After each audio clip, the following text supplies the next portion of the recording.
Broadcasting live from sunny South Florida, this is KMA Talk Radio. Life, liberty, and the pursuit of fine cigars. Your KMA crew, the Italian Scallion, Paul DeGracco, Alex Tavella, a.k.a. The Goat, and always telling it like it is, Honest Abe. I like to smoke them like the Winston Churchill, like John Kennedy, yeah. Remember Coach Red Auerbach, smoked up for victory, yeah. Well, you can take my wife, you can take my car, but you can't take my big cigar. My cigar. Good morning to all our loyal listeners, libertarians, and members of the Leaf. I am your host, Honest Abe of KMA Talk Radio, episode number 438. We are broadcasting live from sunny, well, not so sunny today, South Florida. And as always, I am with my trusted gang, the Italian Scallion himself, Paul DeGracco, and the man they know as the GOAT, Alex Tavella. Good morning, gentlemen. Good morning. Good morning.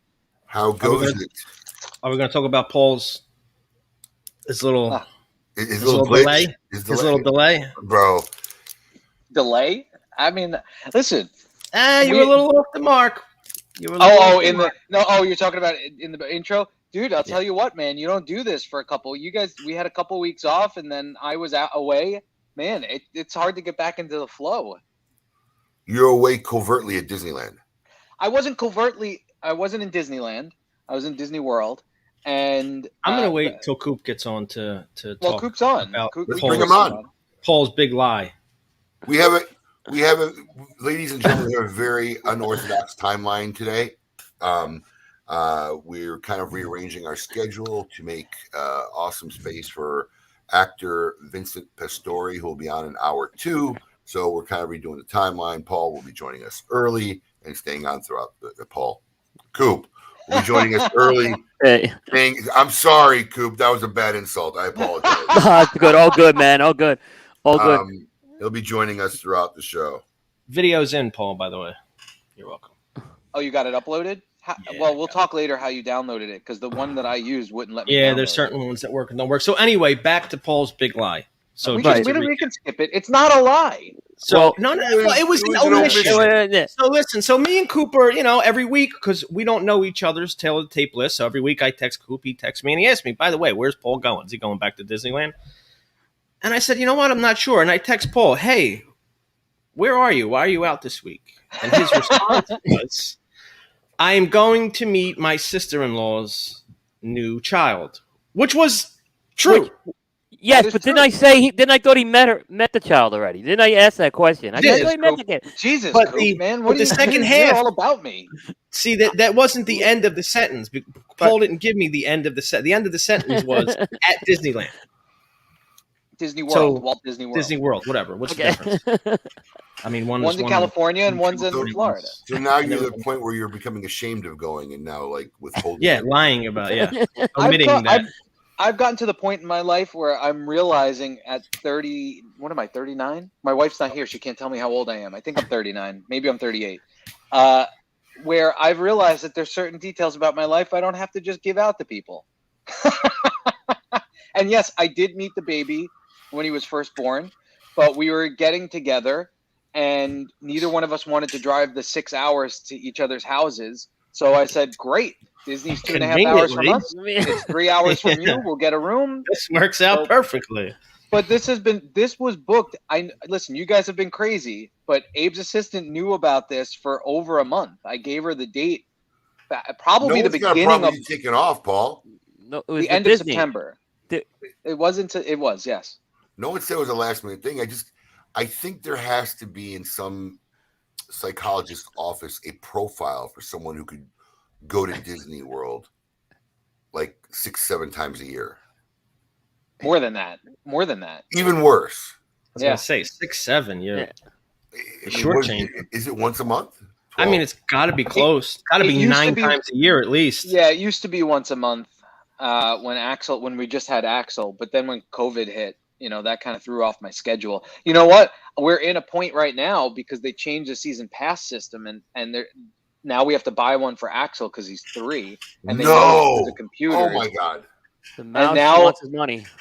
And now also they changed. We used to have the Disney Gold Pass. If we want the same benefits that we get with the Gold Pass, we got to spend like another like $300 or $400 a year times 3.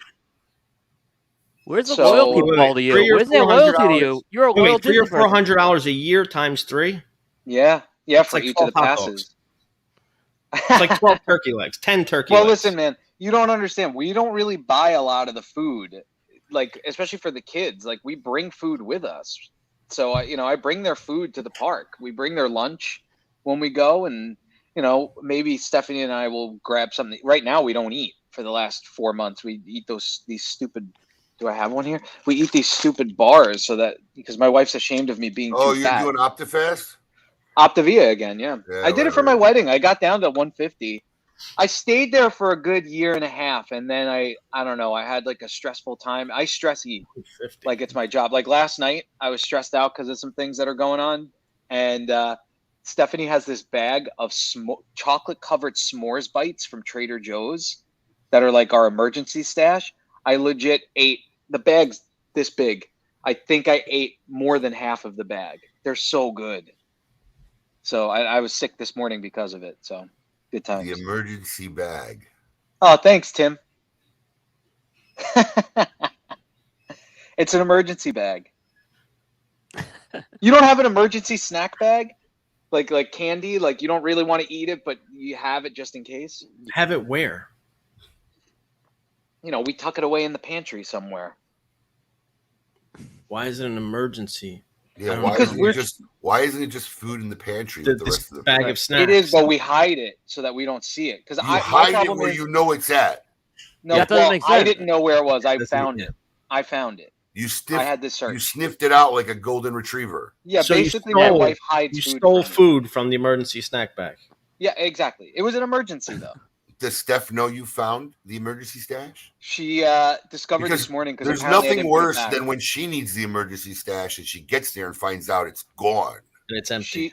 She saw it. I guess I didn't put it back. Which, by the way, is the daily life I have in my house. I was just going to say, what's in the emergency snack bag? There's some chocolates, and there's actually our friends sent us a bunch of chocolate from Finland, which I found in there last night that we haven't been eating. So, I may have eaten some of that too. It's decent snacks. It's not like it's not crap. Optivia or whatever the hell it's called, bars or something. No. This is bad stuff. Stuff that'll you gain 5 pounds eating it. Oh, I see what that is. Well, we'll talk to that a little bit later. We'll talk about that later. Well, Kevin, listen. You obviously have a different metabolism than I do. I can gain 10 pounds in one sitting. The older I get, the easier it gets to gain weight, man. When you're your size, it's really only 2.5 pounds. It just looks like 10. Yeah. I don't disagree with you. I'm 5'7", and if I gain 5 pounds, it's like noticeable. People are like, "Oh, what the hell's happening to you?" Very true. Yeah, I don't know. I got a 5-year-old, and Halloween was a week ago. There's like, there's emergency. My kid has emergency stash bag, but on the side of his bed, like hidden. You don't throw out the candy? No, dude, I don't throw out the candy. I'm not as nuts as you are with Do that you stuff. eat his candy? Hold on. It's not nuts. Let me just tell you something. The amount of candy that comes home, what these kids got, because my kids are a lot older now. They're efficient. They don't when they're young, they get a little bit. They're efficient, man. They were going on like the end of the world was coming, scavenging for candy. And you got 4 kids too. So it's a lot. Even though I know I got one, but that's a lot. That amount of candy should not be consumed over 2 years. I agree. I agree. In fact, I have 2 bowls this big filled with candy. Nothing. We're giving it away to one people. of my kids' bags. And let me just tell you something. It's just so absurd. I'm really going to lobby to change it next year. I'm really going to lobby. At least for look, it's just so absurd. Where's the soapbox creative? That all these people buy candy that 80% of it ends up in the garbage. It's just a waste and nuts. I'm going to lobby for my wife that we take over the clubhouse and invite all the little kids from the neighborhood and their friends. And we just throw a little costume party with cupcakes and shit, and they can come have fun and music and dance, and maybe we'll get a couple dress up people to come there, and that's it. And that's going to be Halloween. I'm going to lobby for that next year. This door-to-door crap. This door-to-door crap is just retarded. So let me explain something. Our new neighborhood that we're moving into next week has that, and we did that. They did it on Saturday. It was a big thing on the soccer field with tables out, and people had their golf carts decorated, and you trick or treated. And then you still went door to door with your kids. Yeah, everybody still goes door to door. That's my point. This is in lieu of door to door. This is on Halloween day at 6 o'clock to 8 o'clock. Then you go home. Never gonna happen. Good luck. We used to go to like a parking lot. You throw a good party. Why wouldn't a kid want to go to a good party? Why wouldn't a kid want to go to a good party with snacks and cupcakes and music and costume than just go door to door? I think if you do it right, the kids will love it. Yeah, they'll love it, but they'll still want to go. Yeah, give them a goodie bag. You give each kid a little goodie bag of a week's worth of candy. That worked once. That works next year, and then a year after. These kids are going to say, I had 8 pieces of candy last year. Forget that. I'm going. I want to go door to door. Yeah, door to door.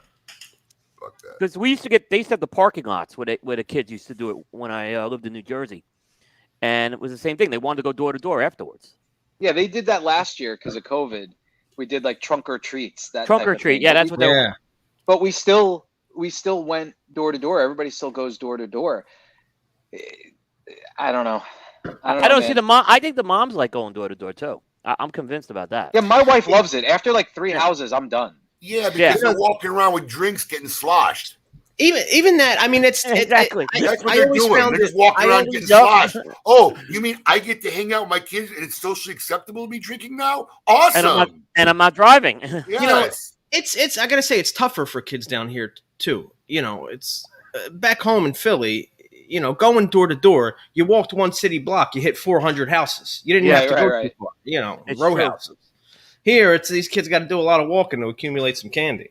Yeah, and they sweat their asses off here. This year was a little bit cooler, but I remember last year, kids in the costume, like we had to take our kids out of their costumes. They were soaked with sweat. It was so hot. The mosquitoes too.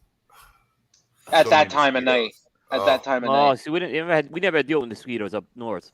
But you know, Halloween's different here anyway. I was saying to my wife, like with the neighborhood that we're living in, I said to her the night of Halloween, I'm like, just like we're gonna have a lot of cleanup to do. I'm sure there's gonna be eggs everywhere and shaving cream and silly string and when we were kids, we used to have shaving cream fight. There's none of that here. That's the night before.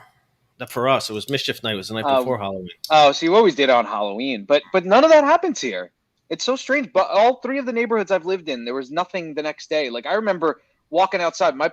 I grew up in a really nice area, and we'd walk out into our cul-de-sac, and it would be covered in shaving cream and silly string and eggs and all that stuff every year after Halloween. It was just expected, but nothing here. Paul, has the eggs and shaving cream kind of gone away in New York at this point, you think? I don't know. Maybe it has. I haven't lived there in over 6 years. Yeah, it seemed like when I left New Jersey 13 years ago, that was kind of a thing of the past. Yeah, it's so strange. Yeah. We used to do some hellish things too, like fill bags up with maple syrup and throw them at our friends. Because the problem is the kids don't know how to throw eggs and toilet paper without a controller. Right. Yeah, you might be right. But I mean, there was some like Mischief Night. I'd always have to make sure the car was in the garage in New Jersey. Right. No, we were geared up for Mischief Night, man. Oh, there's nothing worse than especially for us. Stepper buses were a high target. Or the side of the house, getting dried egg off the side of the house. It stains. You have to power wash it. The worst. We didn't have sides of the house. Yeah. Right. Speaking of houses, is this your neighbor? Is this where you grew up? This is actually my childhood house, 1222 Wilder Street. Wow. I thought it might be the Rocky's house for a second. Close. It's row house is a row house. Exactly. We didn't have sides or yards or lawns or that kind of stuff. Is that 2 floors, Alex? 2 floors, 2 bedroom, 2 floors. That's classic. The back here where I'm sitting is probably wider than the house. Your parents still live there? No. My parents still live in my childhood house. Do they? Mine too. In fact, I went home for Chicago a couple weeks, so I actually slept in my childhood bedroom. My parents actually, a couple years, finally did what every South Philadelphian aims to do. They go to Jersey? Jersey? To South Jersey, yeah. Yeah. Cherry Hill, baby. Yeah. That's where they all go. That's awesome. Washington So, Paul, Township. you in your new house yet? No, actually, it's funny because I just got a call while we started the show from the title company. But Friday we are closing. So, and then construction starts because we have a contractor coming in to do a couple of things. But I think we were going to wait to move, but I think we're going to just move what we have in our rental right now and like, sleep on air mattresses just to be in the house to get out of here because we're so anxious to get in. So the movers come on the 19th. Is it frozen on Facebook or just on my phone? It's not frozen here. I don't All think right. so. My phone's just showing frozen. It could be your phone. I'm looking. Yeah, we're good. Yeah. Yeah, we had a money line here at Smokin' whether we were going to open the warehouse first or you were going to be in your home. Did you really? No. Oh, God, I would have taken that. I knew that I wouldn't be in. I would have taken the warehouse too. Yeah. So Paul, you'd rather sleep on air mattresses though? I mean, is it that bad? Like, Coop, after the show, I'll give you a tour of this place. okay. The slums of Wellington. The slums of Wellington.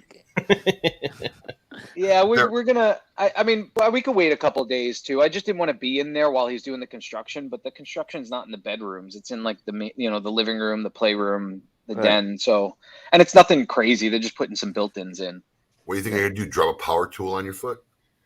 I just don't like the kids running around when there's nails and hammers and that. Axel, we have a rule in our house. There's no toy hammers anymore. So because I've gotten enough welts. What are you going to do when you have to do some construction in the next 3 years? We're not going to. Oh. Wait, who sold the you house? those? Where are you now? Who sold? Me and Cooper are laughing. Who sold you that bill of goods? Bad idea. Oh, you're going to see. Maybe a pool. We'll do a pool in the next laundry room, crown deck, dude. Something. Yeah, laundry room's all done. Oh, yeah. Okay. The pipe behind the shower wall starts leaking or something. It's going to happen. For a year, she's patio. Gonna realize all the shit she hates. Right. In the house. Yeah, Paul. No. There's not. There's a big river in Africa, my friend. Where are you staying now, Paul? Fine $5 bill bet you guys should make. Where am I staying now? I mean, are you staying? You're renting a house? I'm renting a townhouse. You know those townhouses where it's like it's like the mushroom houses that you see in Florida, but this isn't a mushroom house. It's like 4 units around, but like. I mean, I see lamps. I see drapes on the window. I mean, how bad could it? Nice ceiling fan. I see behind you. Ceiling. How bad could it possibly be? For Thurston Howell III, it's awful. Right. What an aristocrat. It's fine inside. Not the Disney Yacht Club. I understand that, but I like Seth's idea. I'm gonna have like a bag of toy hammers delivered from Amazon every week now. Oh man, you don't know. The dogs have had welts. Like I've never seen a dog with a bump on their head before. Nala has had a bump on her head. What kind of hammers are you buying them? Those toy plastic hammers that come with those fake tool sets. Axel hit her on the head one time. She had a big the bump plastic like this. ones that squeak. That's what I was going to say. Those are the fine. double-sided squeak hammers. Dude, we hide them all. He has a tool bench, a toy tool bench, and it came with a plastic fear hammer. in Paul's eyes as he's talking about the hammers. He's like, hammer. Right. Dude, Look they at hurt. They hurt. They hurt. My son. Listen. I'm legitimately afraid of my children when they have hammers or bats in their hands. I've been hurt too many times now. You know, I feel like you come to a point and you learn that there's no greater pain than a child's head that smashes into you. So at that point, a hammer or anything else just, I still think the most like wicked like pain is like when you really like stub your toe really bad. And I'll never forget. I had a four toes stubbed at once. It was that corner post coming like out of the kitchen into the little family. The column there. Yeah, I stubbed all four from my second toe to my pinky. Let me tell you something. All I could do is hop to my bedroom and scream for like fucking 5 minutes. Yeah, I agree with that. Only slightly behind that is the Lego piece at 2 a.m. that you step on. Oh yeah, but yeah. I'll agree with Abel now. Yeah, I got 4 of those kids with Lego pieces and eyeliner things and this and that shit all over the floor. It's like mind-boggling. I keep saying there's not a daily night in my house I say they're gonna kill me one of these days. Yeah. I'm going to step on something, wig out, fall, crack my neck. I'm telling you, my kids will kill me one of these days. I completely agree with that statement. They will be the death of me. Yeah. They, like walking, whatever.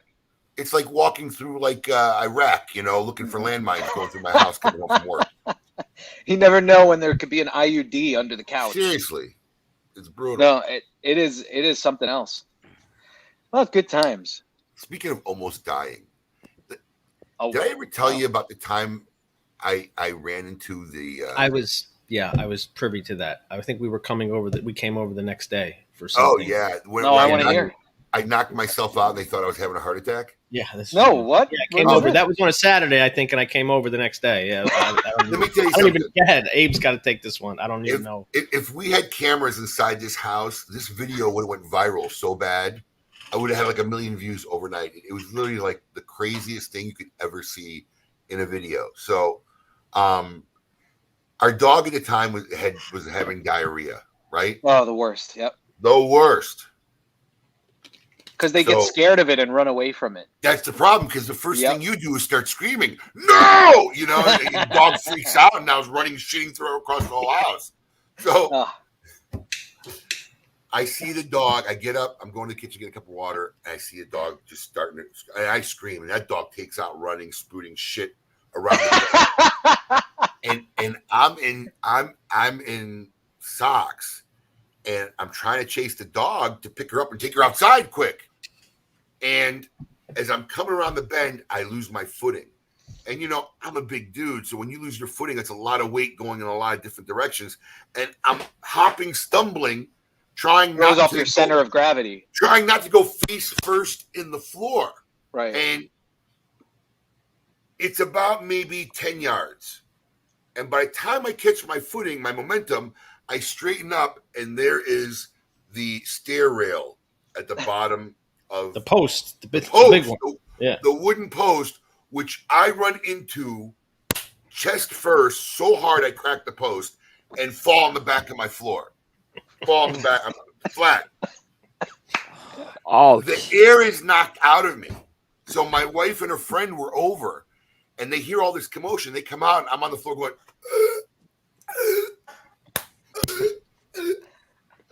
and they're freaking out. And you're grabbing your chest. Yes, right. And Brandy's like, "This is it. I knew this was coming." Yeah, Brandy's like, "That insurance policy." Yes, no. So. They start saying call 911. I'm trying to tell them not to call 911, and I can't talk. So I'm like, oh my God. So literally before they get 911, I imagine the first words out of my mouth was, "Fuck the dog." I literally was cursing the dog. Then they knew something was up and they waited. I had a welt in my chest for like 2 weeks, a big bruise. Oh my God. Literally that big from the post. I never heard this story. Bro, if I could have recorded the sight of me flailing for about 12 yards and slamming chest first and going right on the ground, like a linebacker hit me. I went down and I couldn't breathe. And they almost called 911 on me. Oh my God. Wow. You cracked the post on the stairs? The post. Yeah, I replaced that. 400 pounds. I think I came over the next day. I don't remember if your arm was in a sling or you just couldn't lift it up or what. Yeah, you were fucked up. I literally got hit I got hit by a truck, man. It was like a tree trunk, Yeah, those things are sturdy. The post around my house has got to be that post has got to be. Yeah, it's that big one. It's that bottom one. It's got to be like hitting a tree trunk. I'm telling you, if we had cameras inside the house, that would have been the funniest video ever. Just picture a 400-pound guy chasing a shitting dog around a corner, losing his balance, sliding in and knocking himself out in a stair rail post. It's fucking hilarious. That could be the next Big Delicious comic book. Did Brandy get the dog outside in time? Well, that was part of it too. They started noticing the shit on the floor. They started piecing it together. They literally had the phone and were starting to dial 911.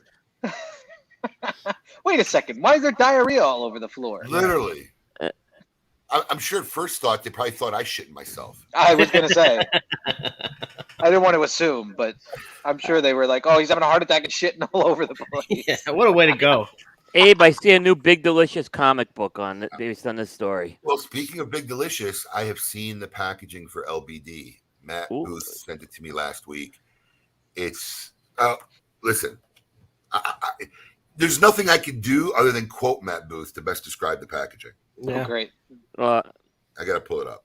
Ready? Oh, this stupid phone never wants to work right. You're pull up your text and it won't show up any dialogue whatsoever. Here it is. Yes. So he sends me a picture of the box. He goes, the box factory says this box is extremely gay. I said, perfect.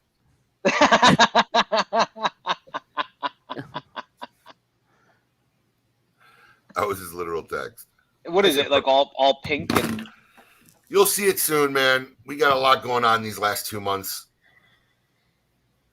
But Abe, that's a project. It's been you talked about this for about maybe 4 or 5 years. This project right now. 6 years. Yeah, this is a long time for this. We talked about it after he had his son, and my son I think was a year old at the time. Wow, that's right. Yes, I remember that. And we said, let's do a project to commemorate our kids. We'll call it Little Big Delicious. And right.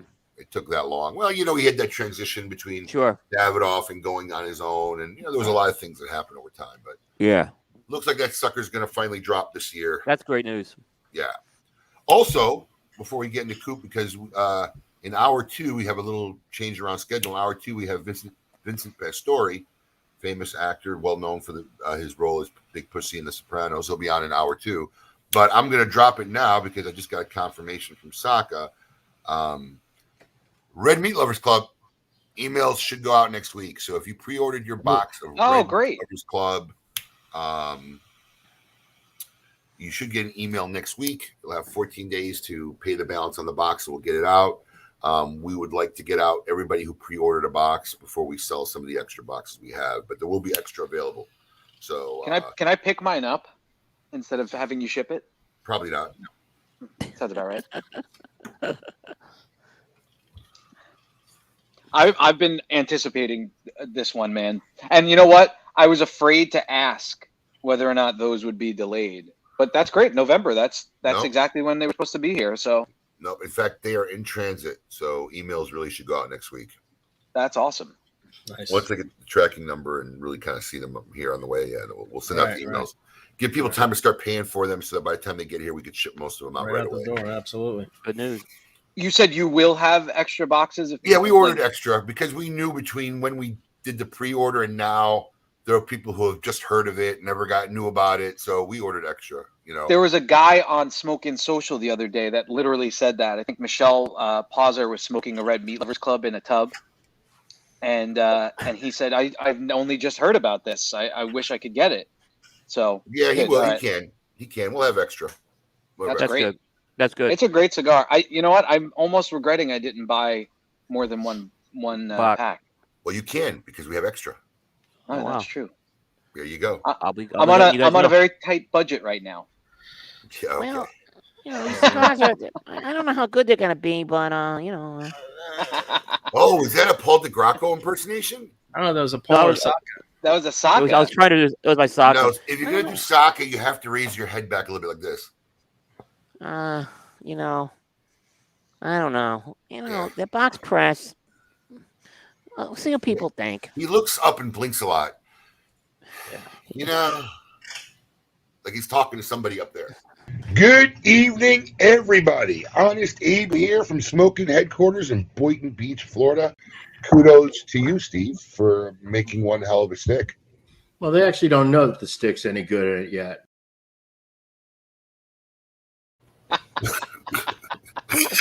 Who's gonna smoke this? Oh my God! Why do I get myself into these things? Why do I do these things? I need to mess with that program some more. It was really funny too because I did an aware-by on the drive home the other night, and we started talking about Connoisseur Club. And one of the things we're talking about is how much effort really goes, not just on our part, even the manufacturers, because I know they're not. Some of them are excited. I mean, actually, next year we have like so many new companies because they want to be involved. But it's really a pain in the ass for them to make like 650 cigars, right? And I literally said, I know that every time Steve puts in a production schedule and slots in like 650, he goes, he must say out loud, "Fuck Abe."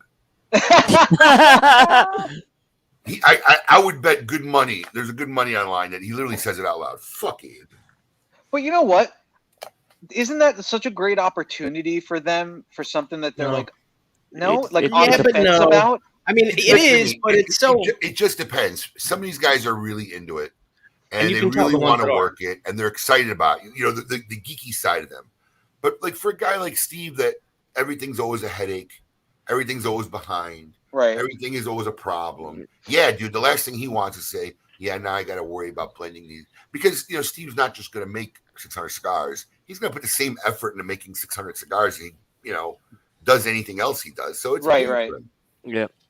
That's why so many companies they don't want to do a production. They want to try, like, they want to sell you something that they have in the warehouse, so or the aging room in the factory. Right. Because it is a disruptor to some. I mean, it means you got to stop production on something and have a group just take on this 600 cigar, which they do. Yeah, which they do for a lot of projects. I mean, everyone. I was going to say, yeah, but it's only 600 cigars. 600,000. Right. You know, I mean, it's like. Right. But I would think that like maybe guys, maybe not. You know what that's equivalent of, Paul? When you really got like, you got to go to the bathroom and you run, and you get to the toilet and you take this shit and it's like one poop this big. You're like, what? Where the fuck's the rest of it? That's what the equivalent is. Like, you know, I mean, that could have been what was causing me all the pain. That little. What the fuck is that? It's like the most disappointing crap in your life. I would just think though that like there might be blends that they're like, I don't know if this will be great for my profile, like for what we normally put out, but it's such a good cigar. Like, make 600 of them, and now you have an opportunity to see like what people think about it in the marketplace. Look, I'm telling you, like in the real world, in the prior world pre-COVID, this would have been probably a little bit more exciting for a lot of these guys. Yeah. But you got to remember, I created this during COVID. Right. During the close down of COVID is when I thought about doing this, and you know, everybody's fighting production issues, so it's not like the easiest burden. But neither here nor there. We're going to have an early edition of the Scoop with Coop in hour 1, and let's give Coop a shot. Let's let him tell us what's going on.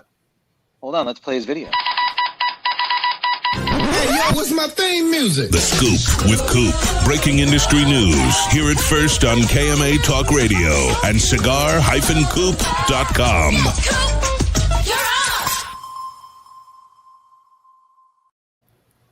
Yeah, it does feel a little strange doing this at 10:30 as opposed to 11:30. Right?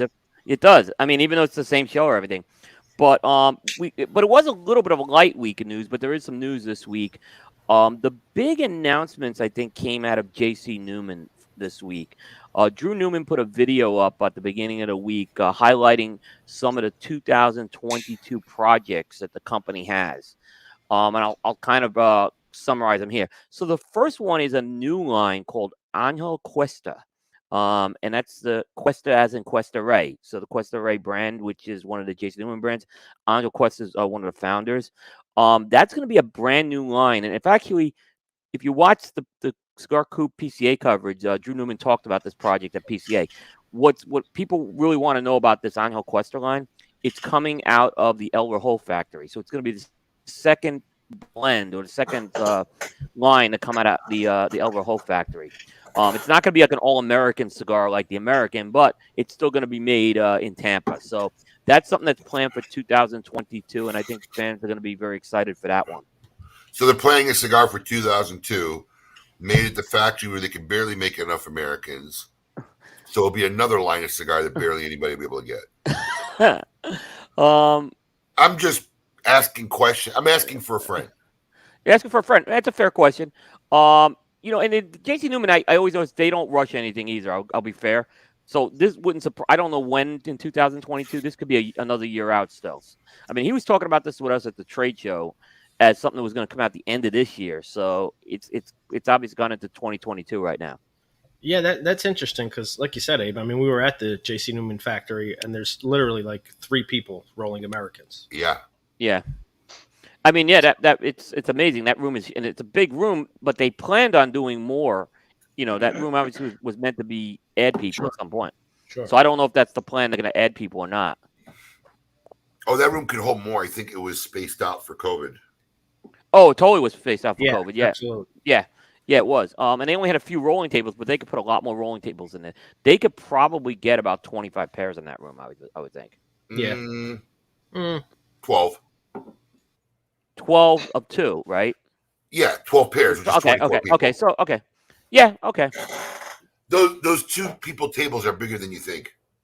Yeah, I think you're right. No, I can see what you're saying. It is a Very big cool. room, though.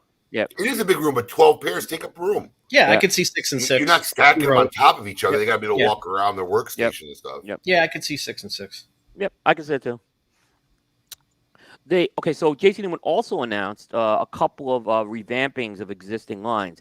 So this next one, it was another one that we talked about at the PCA with Drew Newman that's on our coverage. But the Black Diamond line, which was introduced a few years ago, that's made down at the Fuente factory, is The getting one you can overhauled. barely get, that one?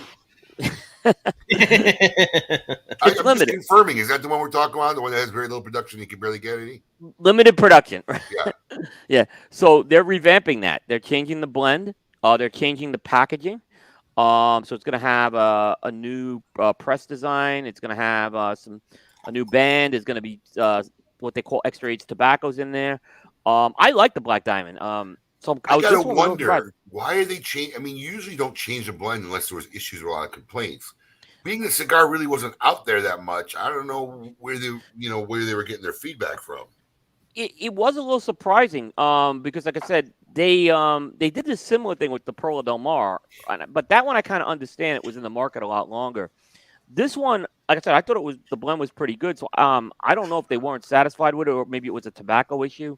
That one maybe they couldn't find the tobacco they were using anymore. Sometimes that is an issue. They didn't say, but other than this is going to change next year for sure. Which, by the way, Perla Del Mar, one of the worst repackaging I've seen in my career. One of the top I've seen. I hate the new PDR. Now, see, I just said it. PDR, because that's what I think every time I look at Perla Del Mar now. I keep thinking it's a PDR cigar. PDM. It says PDM on it, and it looks like a PD. My first instinct every time I look at Perla Del Mar now is, somebody's smoking a PDR, which is like not what you want any of your consumers or fans to have their first reaction when looking at a packaging. You don't find that, Coop, that you're looking at the Perla Del Mar when they redid it, that you think they're PDRs? Oh, I totally keep saying PDR. I mean, I'll be honest with you. I didn't hate the packaging redesign as much as you did, though. I thought it cleaned it up. And Not so much the packaging redesign. I take that back. Just the label. Okay. Just that label on the cigar when people are posting it, taking it, all you see is PDM. Yeah. Which, at first thought, you think you're just looking at PDR because you've been looking at PDR for years. Right. Yeah, exactly. And then the last thing I'll mention is another line. This one I just found out about with the video coming out. El Baton, which is actually a line that's been around for a while under JC Newman, is also going to be repackaged. I don't know if there's going to be blend changes. And Resurrected is the word. I think resurrected. But that's a good cigar. El Baton was a good cigar. It just kind of, I think, fell in the background with all the other projects JC Newman had. So I was really happy to see that line kind of maybe get some attention because I used to smoke the heck out of El Baton. I mean, that was you want to talk about a rotation cigar for me. That was a rotation cigar for me. It was a very decent cigar at a low price point. For the price point, they were fantastic. They were in that like $6 range or something like that. It was just great value. So I'm not familiar with that one.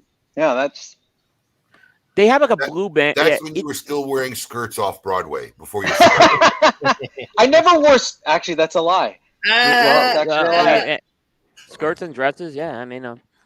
Well, if you're playing a female character in an improv show, you gotta, play the part. Or going to a wedding. Supposed to take it off before you go home, Paul. Or go to a wedding. You went to a wedding. Right. Oh, I was in that dress for 30 seconds, maybe a minute. Paul, it doesn't matter. You were in the dress. You've never been in a dress, Alex? No, I've never been in a dress. I've never been in a dress, and I will never be in a dress. Hey, guess who I know who else has been in a dress before right here? Thanks, Alex. That's great. That'd be Abe. Yeah, but Abe did it for charity. Abe did it for charity. Mine was charity, too. I did it for my sister-in-law's wedding. What's that to charity? Those guys did it to kind of, there was a... I don't know. In Paul's defense, I've met his sister-in-law. She is a charity, so... Yeah. No, she's not. She's wonderful. Oh, Jesus, please. That's all I need. Steph, I'm just kidding. She's not watching. She's at the West Palm Beach, whatever it's called, Green Fair or whatever the hell those things are. Thank God. Whew. Anyway, what else you got, Coop? Knock on my door at 9:00 tonight. Yeah. Yeah. One other story to kind of close this one out is General Cigar has announced a release under the Cohiba line called the Cohiba C8. Now this is going to be the Cohiba's their luxury line, and this is going to be definitely a luxury item that's going to be sold primarily at duty-free shops. In the U.S. and around the world, but mostly in the U.S. there. But the thing is, this is going to be an offering. It's going to have 10 cigars in it. It's going to have an ST DuPont cutter and lighter. And it's going to come in this nice like briefcase. And it's going to be priced at $2,499.99. So you can look for that at your local duty-free shop right now as a Cohiba offering. If you're interested in our double Corona cigar, the Sumatra wrapper, broadleaf binder, and various fillers from the Dominican Republic, Nicaragua, and Honduras. So they're going like for the Prince of Dubai purchases. Got people going through the airport. That's what they're going for. And you see that Davidoff's been doing that for a long time right now at the duty-free shop. So now they're going to position that. By the way, for that. Only slightly less expensive than the $24,000 Oliva humidors. You see that one? Yeah. And by the way, there's only gonna be like right when I see 24,000, I stop reading. Yeah. And by the way, it's a very small release. They're saying only 50 of these, so you're probably gonna see 1 or 2 of these at a duty-free shop. Right. But it's interesting that Cohiba's getting into. Sell. Yeah. 1 or 2 of those ever. Actually, no. That stuff will probably sell to some people going through the airport. You know what? Though I'll say this. Yeah, I think it will. You just it's a different type of buyer you're going for with that. It's just not like you go. It's like that Rob Report stuff that's done. It's geared at a certain audience, and there's a market for that. And obviously they're testing the waters with that. Yeah, you're on vacation. You're going through the airport. Why the hell not? Yep. I want to respond to Kevin Shahan, by the way. Yeah, my boobs didn't go for as much as Saka's, but that was done by the pound. Saka's boobs were way bigger. do you know, Abe? When I clicked on, ever since I clicked on that picture of you guys, right? For like a year in my Facebook feed, I was getting like all these like ads for like plus size women's nightwear. After that, Facebook's trying to tell you something. And I was like, I finally had to clear some negligee. I should have gotten on some kind of like affiliate program. Yeah, seriously. You're still getting all the Disney stuff though. Yeah. Now. Well, then I got the Disney stuff with you. Yeah. Which I was getting that for. Finally, that stopped. Now I'm getting slot machines. So I know what it. Yeah. I'm just kind of always curious what happened. Now I get the slot machine stuff all the time. Yeah. There you go. Yeah. What else you got, Coop? Alleviate all of that. That's it for this week. It was a pretty light week this week in news. All right. We do have our next guest on. We have our next 2 guests on. So you want to move right along to Meet Your Maker? Well, not Meet Your Maker. Do you want to get Hector in? Yeah, that's what I figured. That would be Meet Your Maker. Well, I guess that's kind of not Meet Your Maker. You want to run a Meet Your Maker? Go ahead. That's what I'm doing. Hector's a maker. I love Hector, and he is the maker. Hector is I want all of you to get up out of your chairs. I want you to get up right now and go to the window, open it, and stick your head out and yell. It's time to meet your maker.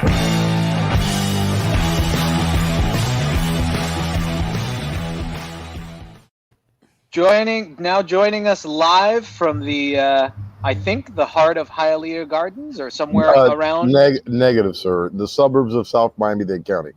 Sorry, sir. Only in Hialeah for work. I wasn't sure if you were at work or not, in all honesty, although you're right. There's not a tiki hut. Yeah, at work. Yeah. I was going to say, you're in the I am enjoying the beautiful, glorious Miami weather today. It's like 73 or something like that. And I was listening to you guys prior. Coop, what's happening is that you're getting Googled and algorithmed. My suggestion to you is do not look for a pair of black Crocs on the internet. That's all I'm going to tell you. All right? No. Welcome to the show, Hector Alfonso Sr.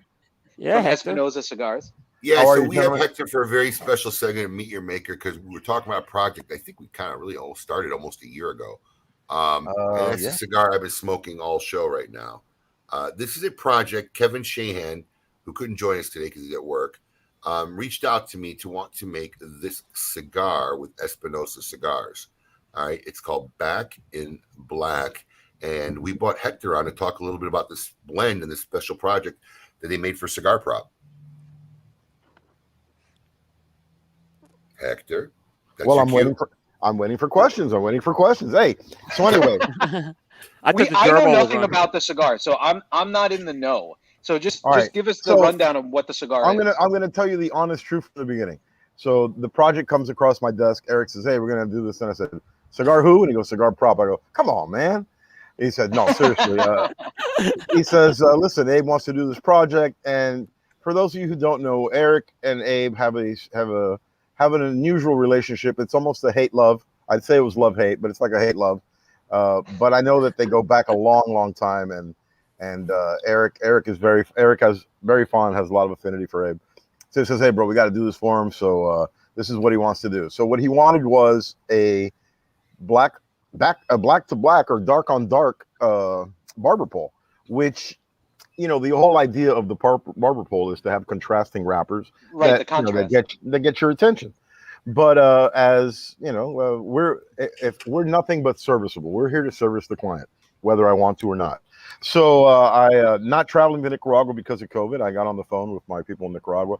I said he wants a very strong cigar because I remember the notes. The notes, it has to be strong. All right, let me give you the notes as I remember. Bro, it's got to be dark. Bro, it's got to be strong. And bro, it's got to be right because you know how Abe gets. So those are the three things that were on my list. And Abe is smiling, but he knows that I'm on point with that. So I got on the phone with her. I said, "Listen, I want to do this project." And I knew the answer when I asked her.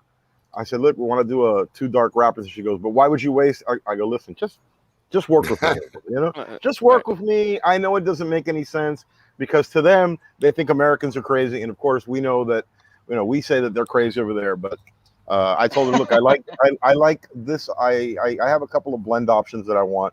So she took care of it. And then she did it in a couple of wrappers. We did a Habano Cafe with Mexican. We did a Mexican with Pennsylvania. And then we did a Pennsylvania with Habano Cafe. As you guys were talking about earlier, the tobacco shortages and finding stuff that's real. Don't think that it's an excuse by the cigar manufacturers to delay things. It's real. We have those troubles. We have those problems.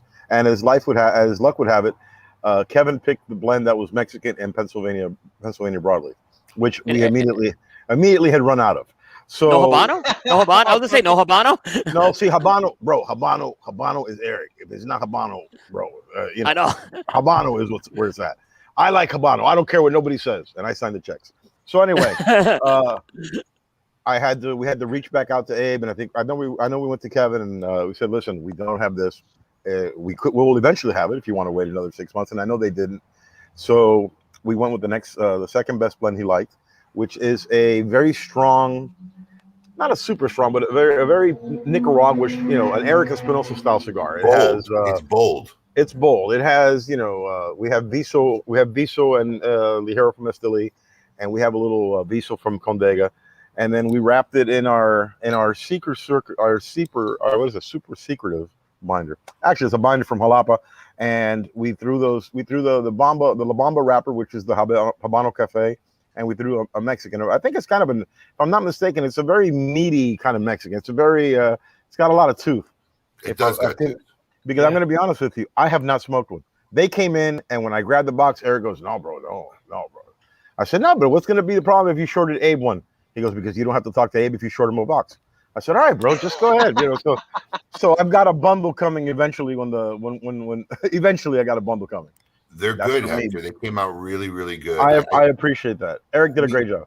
We did a little tour at our warehouse when a bunch of our socialites came in from out of town, and the shipment just happened to arrive there, and Kevin was there. So I had given Kevin a box. He came in, and I opened a box and shared it with the guys there. So I had one then. This is my second one, and I was just trying to get on the camera. If you could see how, it doesn't really look like a barber pole, but it is. You see it there. Yeah, it does when you get. Yeah, you can see it. I like that actually. I think what you see more is it looks kind of like the band, which is shiny and flat. Yeah. So you have the shiny wrapper in the Habano, and then you have the flat wrapper from the Mexican. So I think it's the box too. Listen, anything like this, we want to do a good job, and but making cigars the last 2 years have been difficult. As Coop well knows, because Coop is a friend of mine outside of the industry, I talked to Coop and I said, listen, we work on a blend. I have an idea of a blend. They send me a sample. It takes a month. I get it. I have to wait a week or so to smoke it. Then I have to decide quick if we're gonna try to go with this or change it. In that time period, guys, a month has gone by, and the person who's expecting the cigar is now delayed a month, delayed a month, delayed a month. And at the end of the day, as bad as things are for people getting tobacco and getting cigars back, the cigars aren't the hardest part. It's all the ancillary chain is crazy. The box guy and the band guy. Everybody is swamped. Everybody is absolutely swamped. But I'm glad you like it. I'm glad Kevin liked it, because I know that his followers are going to scoop that stuff up, and that's great for Lazone. It's great for Espinosa. It's great for Eric. It's great for Abe. It's great for him. It's good for everybody involved. It's great for everybody. Is this a limited run, guys? Yes, I can see the questions blowing up here. There's only 200 boxes made, of which now there's only 198 available, and it will go on sale Wednesday, November 10th at noon Eastern Daylight Time. So that's when the 200 boxes are going to go up on sale this coming Wednesday, noon. Don't expect them to stay around. This was Kevin's first foray into making a cigar prop branded blend that he worked on personally with Hector and Eric. So it was kind of a fun, cool little project that we got to be involved with. And like I said, anybody who's looking for them or interested, this Wednesday, November 10th, noon Eastern Daylight Time. And Abe will be doing a live feed at 7. And we got a live feed with Kevin, 7 o'clock that night, just to talk about it and whatnot. And this is not part of his Trash Panda stuff. This was a project I think we started well before he even conceived Trash Panda. So, cool. Hector, thanks for coming on. We deeply appreciate it. Give us a little. No, my pleasure. No problem. I'm looking forward to being awake at 10:45. That's good. Come on, you were up. You were up. I was actually, but it's. I'm telling you, it's glorious outside. It's absolutely glorious. Yeah, we're finally getting fall weather now, so it's nice. So let's enjoy this 1 week of fall weather. All right, guys, Thanks for having me on. I appreciate it. Anytime I can be with. All right, thank you so much. Take care, Hector. We're gonna cut to break. After the break, we have a very special guest, actor Vincent Pastore. Don't go anywhere. Keep it lit. Oh crap. Almost. Come on, Paul. What's going on, everybody? I'm Kevin from Cigar Prop, and this is the Back in Black hat from Smoke In. This is the Back in Black album from AC/DC. And this is the Back in Black cigar from Espinosa and Cigar Prop. A beautiful dark on dark barber pole cigar featuring Mexican San Andreas and Habano wrappers, binders and fillers from Condega and Esteli, Nicaragua. This dark on dark barber pole is an absolute delectable treat, and it is in limited supply. There are only 210 count boxes available. They are $95 per box. They are going to go on sale Wednesday, September 10th, noon Eastern Standard Time on the Smoke In website. You're going to want to set a reminder. These cigars are going to go fast. And speaking of going fast, the record for a Smoke In small batch release is 600 boxes in 90 minutes. So to beat that record, we have to sell all 200 boxes in 29 minutes or less. So, what do you think, Prop Nation? You up for another challenge?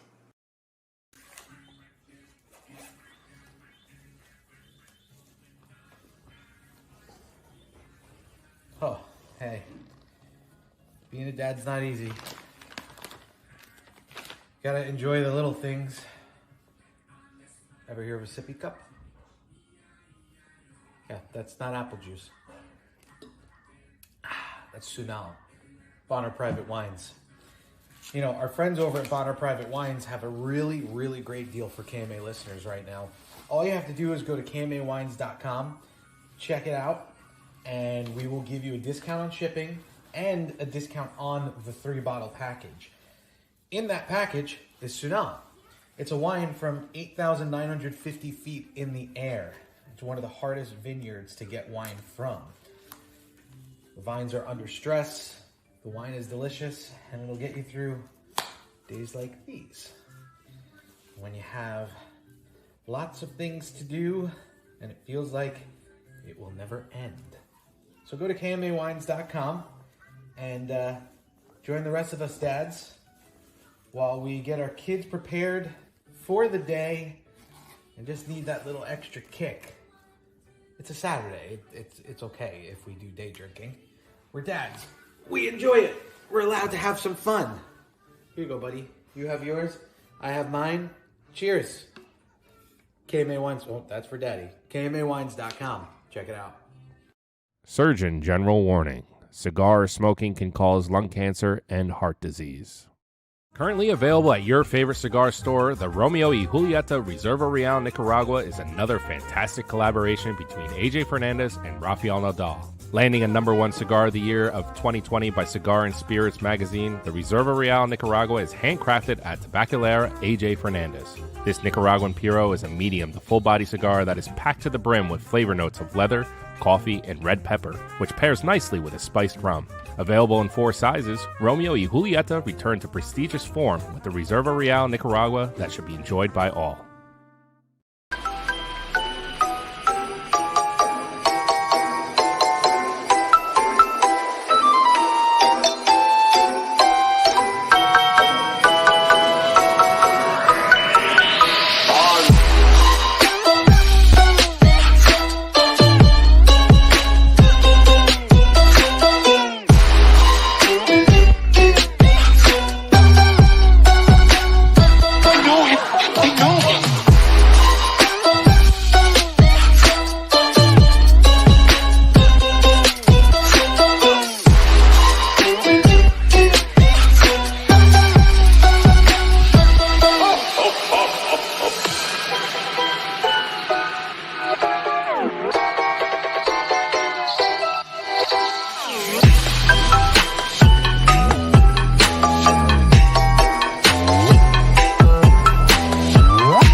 Smiling my favorite.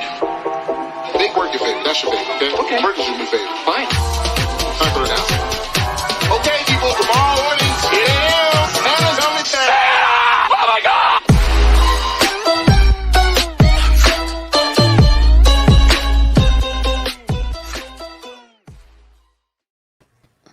And welcome back to KMA Talk Radio. What, Abe? You want to say something? No. No. For those people asking questions about the Advent calendar, because we're showing the commercials, we still have hope. Still on the ship off of Long Beach, but we're still trying to make it happen on time. So we're gonna keep showing the commercials. We're gonna get there. As soon as we know that sucker's on a truck in transit here, we will post up all the information. Abe, you'll find a way. Dude, let me tell you, I'm calling this guy every day. I have to be his living nightmare. Yeah. Is anybody in your crew dive certified? Because we could get them out there and they could just swim to the boat. There ain't no getting out there, man. Right. Which boat? That's the problem. Yeah, which boat? All right, so it is an exciting time for us here at KMA Talk Radio.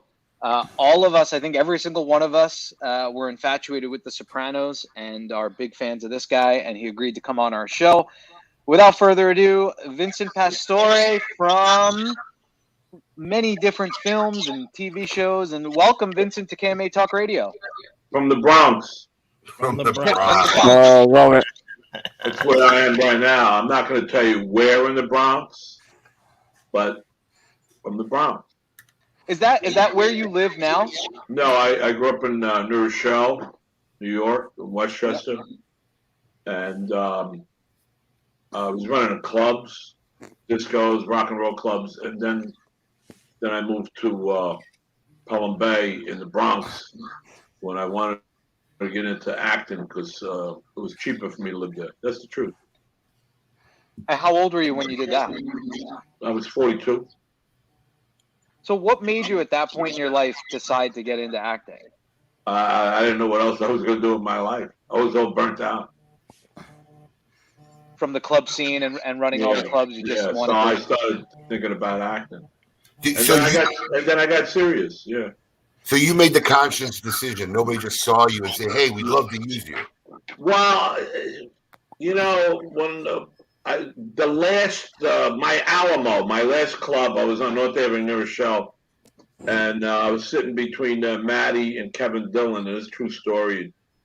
And we had the bar shut down, and we were watching Public Greenwich Village on video.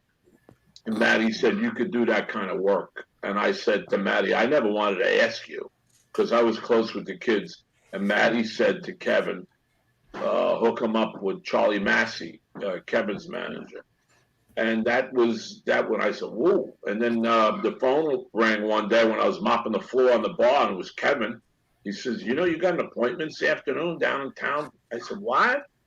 And that's when I got serious. Wow.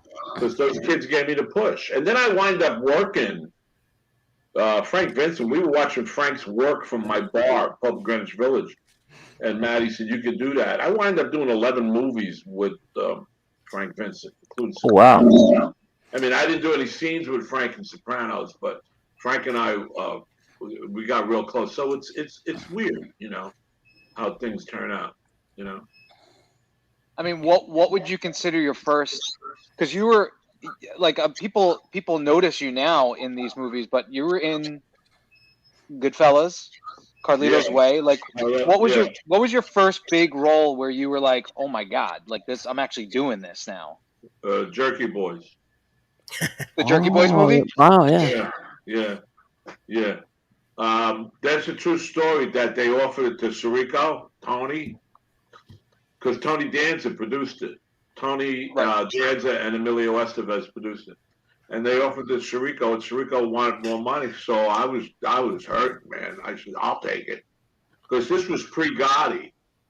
And all of a sudden, I'm working opposite Alan Arkin, and I think that was the launch. The only thing that came out at a bad time for some reason. I just remember going to the premiere with my girlfriend. It was a snowstorm. But it became a cult movie. And then Gotti, when Armand DeSante put me on the map. I just finished working with Armand on a movie down in Little Italy called Don Q. We just wrapped. It's about it's a spoof on Don Quixote. He thinks he's Don Quixote. Oh wow! Yeah. And Federico was in it, and Chuck Zito was in it, and Sandra Santiago's in it. We just wrapped that up. So I'm still working, But I got to tell the story. The true story is, I was down and out, and for some reason, Kevin and Maddie gave me that push. And then I remember one day I was taking a train into the city, and I ran into Maddie, and he said, "Where you going?" I said, "I got an audition for Bugsy." And he said, "That's Warren Beatty's movie." So it's like these guys were interested to see where I was going. And then when Sopranos took off, Kevin and I went to Saudi Arabia together last year before COVID with the Comic-Con. It was me, Kevin Dillon, because he went with Entourage, and I went with Federico and Johnny Sachs, Vince, with Sopranos. We went over there. That place, can I curse? Yeah. That place is fucked up. How so? You can't smoke a cigar. Right. You can't have a drink. If they catch you smoking a joint, they'll cut your fucking fingers off. Really? We didn't leave the hotel. I wouldn't leave. I left the hotel to go. William Shanton, nobody wanted to leave the hotel. We left the hotel to get in the van, to go to the event, and then to come back. Yeah, Dubai's a lot more fun. I don't think I want to go back to this fucking. Where did I go? I didn't go to Dubai. Where did I go? Saudi Arabia, you said. Yeah, but what town? Rizza. Ridaya. Yeah, RZA was. I worked with RZA on Wu-Tang. That's a different RZA. I just worked with Wu-Tang. RZA. Well, about 2 years ago, I did the first season. RZA's cool. So this is a cigar thing. I got a cigar here. Somebody gave me from the Bugatti the other night, because I did an appearance with Michael Imperioli and Steve Sharippa, and it says on. I bet it's a piece of shit cigar. 1959. Pre-embargo. What kind of cigar is this? It's a Cuban. It's a Cuban. Let me see. Hold it up to the camera. Yeah. I don't know. I don't know. But this ain't no Cuban. No, I think they're just using the word. I think they're just using. I think they're just using it. Hey, could it be that pre-embargo line they made that they called pre-embargo, Coop? I don't think that was an Alex Bradley. 1959. And I don't like what a label is. It's on the foot, right? Yeah, it's on the foot label. Yeah, that's not the Alex Bradley. That's not the Alex Bradley one. So you got to smoke the. I always like to take the labels off. Yeah, you take that off. Yeah. This thing is stale. Okay, listen. I came on the talk show. Send me some decent cigars. Yeah, Abe. We can do that. What do you normally smoke? Pot.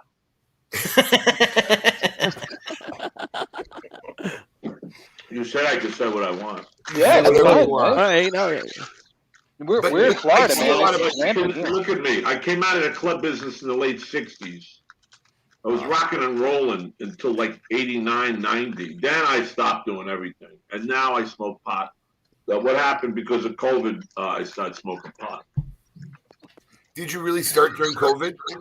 No, I started smoking it like a lot during COVID. I was always smoking pot. First time I ever smoked a joint was 1968. I was at Pentagon. I was working in the Pentagon. And me and my friend Benny from the Bronx, we were walking back to Fort Myer where we used to stay. And he says, I got a joint, let's go smoke a joint. And we had our uniforms on and we leaned up against the Pentagon. It was 1968.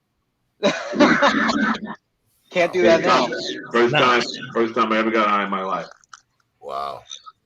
So I think we want to, if you're okay with it, ask you a couple of Sopranos questions. I mean, you guys are kind of really that's what we're staying doing. busy. Michael, in fact, I got the tour here. We just did. It's called Comedy and Conversations with Sopranos, and it's with me, Michael Imperioli, Steve Sharippa.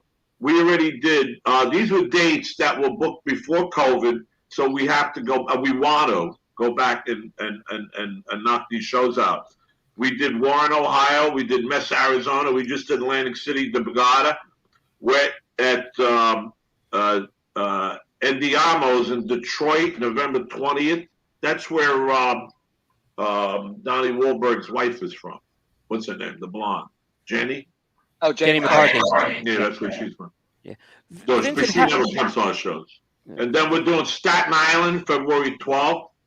And then we do Canada, and then we go to Great Britain. Wow, that's with this show, it's pretty hot. It's a great show. We had about 1,300 people Saturday night at the Borgata. Great. Yeah, you can ask me anything you want, but don't ask about the ending. I read something this week that David finally came out with the ending, and me and Michael agreed with what David said on stage the other night, and that is that Tony's dead. That's what I thought. He said that's how he put it in his head, that's how he would die.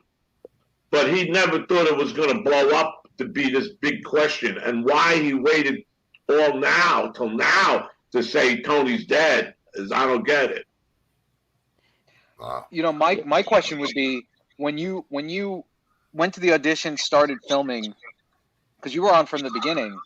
Yeah. Did you have any idea in your head? Like I was in high school when it started. From day one, I did Sopranos viewing parties. I was probably in 10th grade. I have all my buddies come over and we'd watch it every Sunday. So you watched the pilot the first time it was ever on? Absolutely. Well, I saw Sopranos. You made you watch the pilot. I mean, nobody knew what it was about. Because it was a mafioso thing. Like I was always into that stuff. Right. Did you have any idea that it was going to be as big as it was when you were filming? You know, I'm going to tell you something. We're in the West Bank on 42nd Street. It's me, Dominic, Chines, Tony Sirico, and we're having lunch with Steve, the owner of the West Bank. And Steven said, did you guys go down the corner and see what they did yet? I said, who? HBO. And he said, go. I'll keep your dinners, your lunches warm. And we walked down to 42nd Street and Broadway, and HBO had covered the whole wall with that first poster that came out with The Sopranos with Jimmy in the middle. And we said, holy shit. And, you know, and forget about what they did up and down Sunset Boulevard. So they saturated the market that this project was coming out. So we did have guys like you watching it from day one. Yeah. But the Ducks fucked my head up. Oh. After we shot the pilot, guys, we were on a long break. We only shot the pilot, and we didn't know that we were going to go into series. Right, you do that sometimes, right? And then you never hear anything back from these guys. I do it all the time. I do it like once every 3 months. You shoot pilots with your friends and everything. But this was big. This was HBO, and the pilot cost a lot of money to shoot. So the thing is, when you shoot the pilot, they got to give you a contract from day one, the length that you're going to be on the show. So when I shot the pilot, they gave me a 7-year contract, which they never honored. Huh. So who do I ask for one of you guys to go chase him for my money? We know some people. Alex. Yeah, Alex is from South Philly, so he, because they gave you a 7-year contract, but then they say, guess what? The end of the second year, you're going to be dead. Oh, so they told you that up front. Yeah. Yeah, David told me between the first season and the second season. He called me up. He said, I didn't realize it was that early on. Right? It felt like it was later in the series. No, I only did 2 seasons. Wow. Vincent, did you audition for Pussy? Did you audition for Pussy? Did I what? Did you audition for the role of Pussy, or did you audition for something else? Actually, it was Dominic, Sirico, and me went in at the same time. Sheila and Georgianne brought us in to audition for David because we had just done Gotti for HBO, and it was a big hit. So she said, "Let me bring these guys in." But David was like acting like he didn't see Gotti. Really? But I got the part, so I could care if he saw it or not now. You know what the difference is? We all went in the same day. We all went in the same day. Oh, wow. Yeah. Oh, yeah. And actually, they had Dominic reading for Big Pussy because Dominic looks like the real guy. If you ever look up the real Big Pussy from Newark, New Jersey, he was tall and skinny. He didn't look chunky like us guys. Huh. Wow. Yeah. You know what the difference is, Abe? When you always joke about my acting stuff, I've probably done 6 pilots in my day. Never once did I sign a contract for more than that one pilot. Well, because you didn't do a network. If you did a network pilot, or a studio pilot, they give you that 7-year contract, which was good for them. It protects them. It doesn't protect you. See, I can talk about this now. It's 20 years later. We talk about it on stage. Right. It protects. I mean, HBO, I still got my residuals, and hey, I wouldn't be on your show tonight if it wasn't, or today, if it wasn't for my, my popularity from The Sopranos, and we live on that. But truth comes to shove, those guys went on 3rd, 4th, 5th year. They all went on to make a lot of money, man. Tony Sirico's got all his money in his pillow. I believe that. Yeah. He said, "I don't believe in banks." But I was lucky because I was the first soprano out of the gate, and all of a sudden, boom! I'm on a plane, first time in my life, and I'm flying out to L.A. to do Deuces Wild, and that's when I met Jimmy Franco because Jimmy was in Deuces Wild. Jimmy Franco had a small part, and I went out, and Drea was in that. And then after Deuces Wild, I did Maid, and I did Hurricane, and I did Serving Sarah, so I was okay. And Revolver with Guy Ritchie, so I was okay. I'm okay. I didn't put a gun to my head. When you read the final script for the scene where you were going to be killed, because it was what did Funhouse. you? Yeah, Funhouse. Yeah, that's Funhouse. the name of the episode. Yeah, you get it at the table read. You don't get it. You get it at the table read. We were shooting this episode before that, and Henry Bronstein was directing me. It was like the funny episode where I thought I was the FBI agent. I ran over the 7-Eleven guy. And then what happens when you're in the studio one day, for whether we were doing Bada Bing, they say, okay, today's your read-through, and you would go, instead of going to lunch, you would go to one of the big rooms, and we all sit around in a square table with David, and we have our lunches brought to us, and we'd read. And that's when you find out, oh, guess what? I died. Oh, man. That's when you found out. I died. And that's when everybody else found out.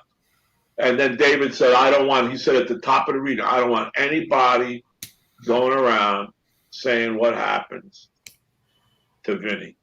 And what happened is when they aired it, right down the corner where I live, I had an apartment, and the New York Post and the Daily News came on my house because they didn't know what was going to go on. And they sat next to me, and we all watched it together.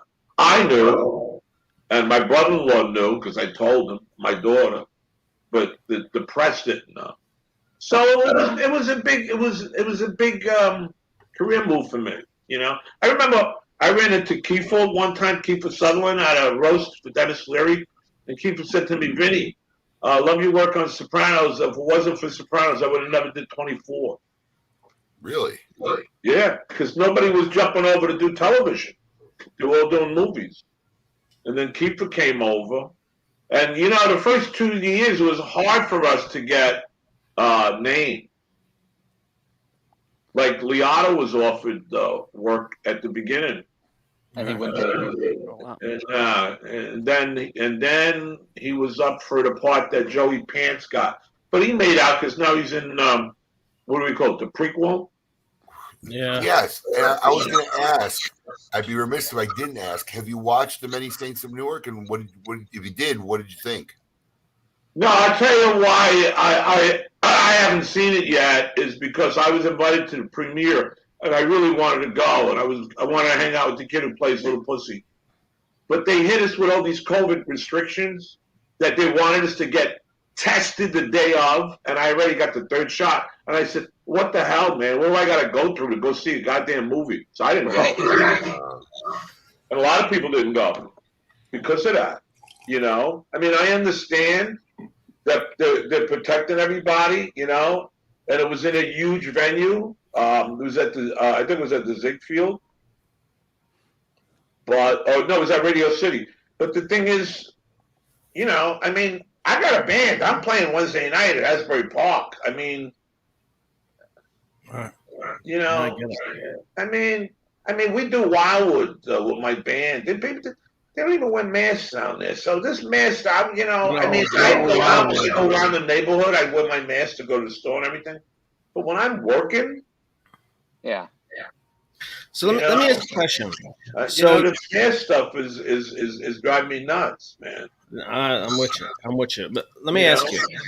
So you read this part, right? So you know, all right, that's the end of my tenure on Sopranos. At that point, do you have anything lined up? Or are you now in a situation like, Mom, what do I do now? No, I didn't care. I said, look what the fuck they wrote for me, man.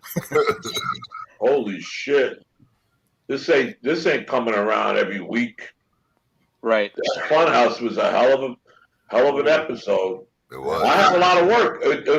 We normally were shooting the episodes in 12 days. They went 20 days for that episode. No. Really? Yeah. And I talk about this on stage with Michael, that the interior boat scene was actually a sound stage in Silver Cup. We were there for a whole week. Wow. Wow, the interior shots? The interior shots, Yeah. I mean, what's that? Just a couple minutes. Exterior, Asbury Park, Mammoth Park, Jones Beach. The interior, once we went down and into the boat, that was an interior. And if you look at it, you could tell that interior is a little bigger than what that boat would have been. Right. You know, were you emotional? Man. That's Hollywood. Were you emotional in that final scene? Everybody was. Yeah. Everybody was. Tony was fighting with people. Tony was fighting with Henry over a watch. Henry said, make sure you turn in the watch. Today's the last shoot. And Siri goes, I ain't giving you your fucking watch. I'm keeping this watch. You just fucking get rid of Vinny. I ain't giving you no fucking watch. No shit. And then Little Steven was upset. Was he? Yeah. Well, it wasn't that I talk about this. It wasn't about me being off the show as Big Pussy, the character. It wasn't about that because we all knew it was what needed to be to make that show work. You can't put that guy in witness protection. It would have been like fucking Dragnet, you know. Right. You gotta whack this son of a bitch. Look what he was doing. And the fact that a main character on a TV show gets whacked, like, see, David Pavard was a guest star. He gets whacked. He was only supposed to do 3 episodes. I was supposed to do 7 years. Right. So for me to get whacked was television history. So it didn't hurt my career at all. No, I mean it's probably one of the most memorable episodes in the series. Right. And it impacted because you were such an important part of Tony's life, his family's life. You know that, and from what I hear, you know, we've had and he wrote it that way. Right. He didn't write the relationship between me and Sirico as brothers. Me and Sirico ran out and we did jobs like trying to get the car back and shit like that, you know. But me and Tony were brothers, and when Jimmy says to me or Tony says to me, "I loved you like a brother," we loved you like a brother in that last scene. That was real. I mean, I teach acting. I teach acting down at HB Studios, and those are real moments. Yeah. You know, people say to us, how do you tap into something like that? I said, well, you're connected to something you're saying to somebody. Right. You're saying it to your wife. You're saying it to your mother. I'm not going to see you no more. And that's what makes it real. It's called, you know, that's what that's about. Mm-hmm. You know, I thought we were going to talk about cigars. So this cigar is pretty good. There's only one way to find out. Yeah, Vincent, get Paul a shipping address. We'll send you a nice care package of some really good cigars as well. But you know, I see a lot of pictures. You after the show. I see a lot of pictures. I had one cigar once, but it didn't last more than 2 years. It was at a Dominican Republic. It was brown like this. It was even darker. I have my own brand. He did it with Alternate. Did he do it with Alternus? Or am I thinking of? He had a brand with Alternus. Yes. Yeah, I'm trying to remember. Yeah, you had a brand with Alternus. You absolutely did. We made money for a couple of years. Yeah, but it's hard. It's hard with all those commodities, the wines. It's hard. My sauce ain't at the shelves no more. No, it's hard selling that stuff. But you got the Gabagool now. The Gabagool is a commercial. I get paid. I go home and let them keep running it. That's a commercial. You know, you can run that thing forever. The Gabagool. You know, I mean, did they send me some free Gabagool stuff? Yeah, they got me sweatshirts and stuff. But that's a commercial. Yes, Don Diego. Don Diego. Was it Don Diego? How'd you find that out? I had to do a quick Google. And what does it say? Is it still in stock? No, but Don Diego's with Alternus. Yeah, it was an Alternus brand. I remember. Yeah. Yeah. We were doing good for a while. I see you in pictures all the time with cigars. Are you a cigar smoker? Well, let me talk to you about. We'll keep this in Sopranos. In the pilot, both Tony Soprano and I were smoking big cigars. And I said, when I was looking at the pilot, because I was able to see the pilot before we went into episode 2, I said, I got to do something different, man. We're both smoking big cigars. So I asked Tony, the prop guy, to give me the little Macanudos. Guys, that's when Pussy started smoking his character, the Macanudos. Okay. From episode 2, season 1 on, that I stopped smoking. Because I didn't want to, it's almost like a term we call upstage. Tony smoking the cigars. How many guys walk around smoking a cigar? Right. So I smoked the Macanudos, and I loved it because I love Macanudo. So you do. So Vincent, like is that your go-to cigar? Is that what you'll smoke? No, I don't smoke them anymore after I got a heart surgery. Okay. I smoke pot though, so justify that. You justify however you like. Cigar. Well, they do. They call them blunts. What do they call them? Spliffs. No, they're cigars. Wow.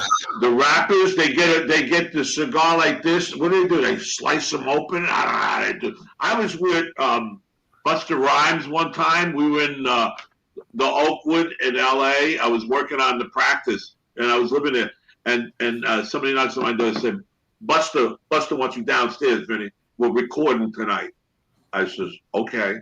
So we go downstairs, and all the brothers were down there. And, man, it looked like you walked into smoky. It was all weed. Everybody was getting high. Just walking in, poof, right? And they were all smoking. But they weren't smoking joints. They were smoking cigars. And we were in there all night. But all those guys get high. That's how they work. Yeah. I'm gonna confess. Is that for me? Huh? No, that's across the hall. You go down the steps and you walk up the steps. Down, and then you walk down. No, right there. Yeah, right there. What do you want me to do? Go up the podcast? The guy's trying to give me a package. Don't belong to me. I ain't taking it. So you got a few current projects you're working on, and one of these things is the Gabagool. You do the commercial. We have a clip of that commercial, don't you, Paul? Yeah, we do. Let's run it. Here it is.